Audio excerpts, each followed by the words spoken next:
And I'm presenting on Maria Theresa. Maria Theresa was the ruler of the Habsburg dominions for 40 years and was the only woman that held this position. Now, what were the Habsburg dominions and who were the Habsburgs?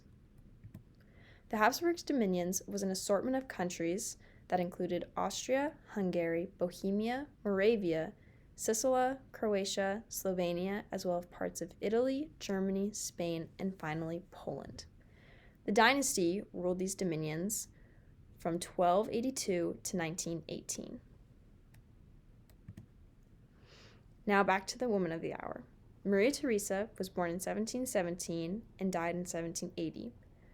She is still seen as one of the most successful rulers of the Habsburg dynasty, despite her father leaving her with an impoverished state and little to no experience within the state affairs. Now, let's look a little bit more into the life of Maria Theresa. She was born in Vienna on May 13, 1717, to Charles IV and Elizabeth Christine of Brunswick-Wolfenbüttel.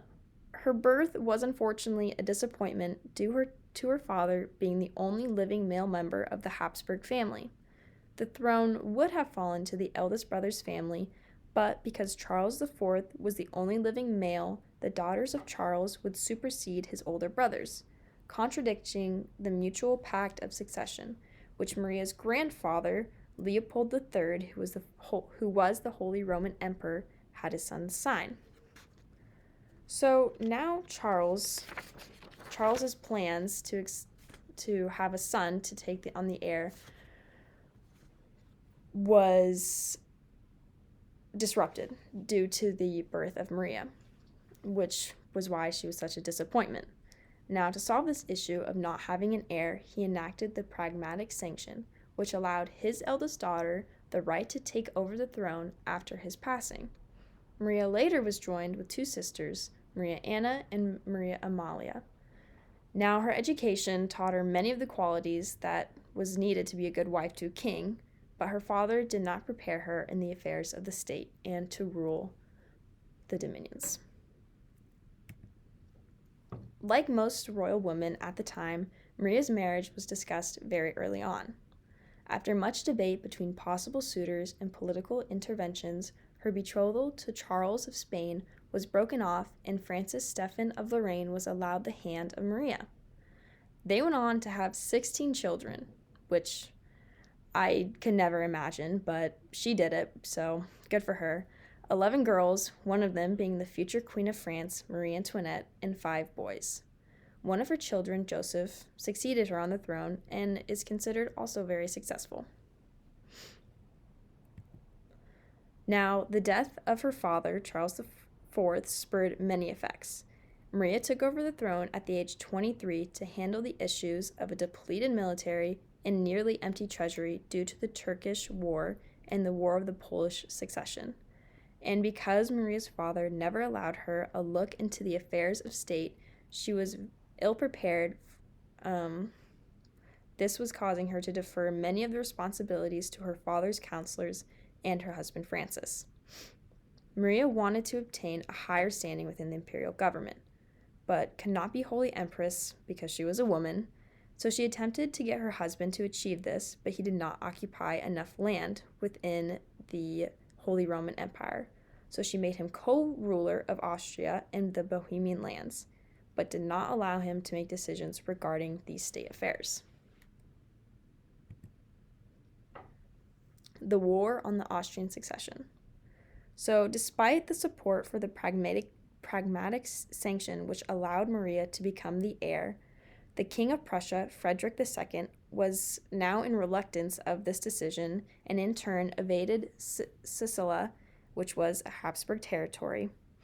Bavaria and France hopped on the bandwagon and tried to claim other Habsburg territories. This resulted in an 8-year conflict known as the War on the Austrian Succession, which resulted in Austria losing Sicily to Prussia and France now claiming 3 of the Habsburg territories. And it also created Maria and Frederick II to be enemies. So, Maria, a big part of her 40-year reign was the many reforms that she put in place. So, as far as institutional reforms, she wanted to modernize the military and hired Friedrich Wilhelm von Haugwitz to help do that. He created a standing army and helped create the new Directory, which was a central administrative agency. Maria continues to make more governmental reforms, such as redefining the Hofkammer in 1762. That was a ministry of finances that helped the authority over the revenues generated from the monarchy. This and other financial reforms helped doubled the state revenue from 20 to 40 million florins in a 10-year span. As far as medicine goes, she hired two physicians named Gerard von Swieten and Anton de Hen, who created the Viennese Medical School. After the smallpox epidemic, Maria supported the process of inoculation and even ran a trial that ended up becoming successful. She also regulated the sale of poisons and prohibited use of lead in food and drinks, which seems like it would be common knowledge, but I guess, at that time it wasn't. And then moving on to law, she enacted the 1769 Constitutio Criminalis Theresiana, which allowed torture to find the truth.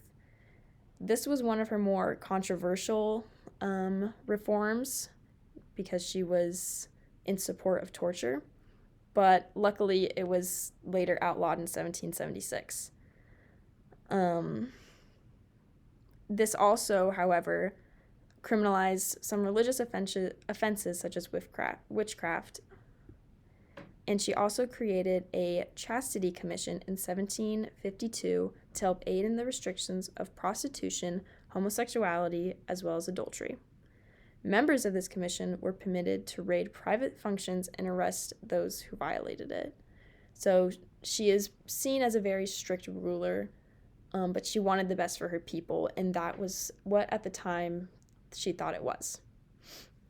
Now, moving on to education, she introduced a lot of secular objects in the university, which caused theology to no longer be the primary base of a university education.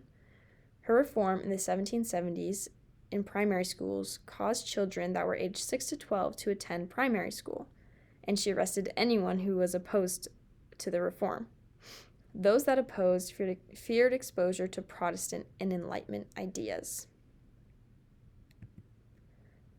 Later in her later reign, the death of her husband Francis hit Maria especially hard.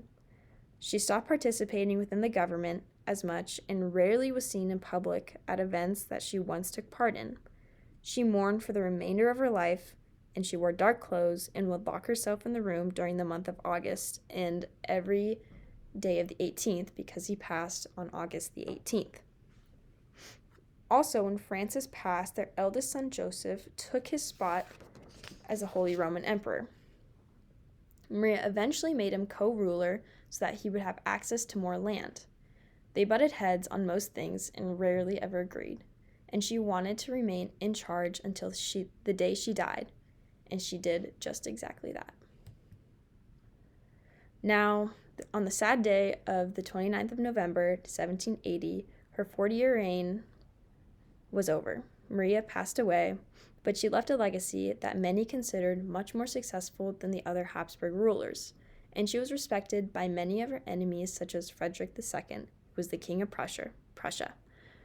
She was a primary factor in the modernization of her empire and began what is now considered as the enlightened absolutism. She was a prime power figure in the 18th century Europe despite her considerably Catholic influence and stubborn nature. And those are my works cited. And that's the end of the show. Thank you very much.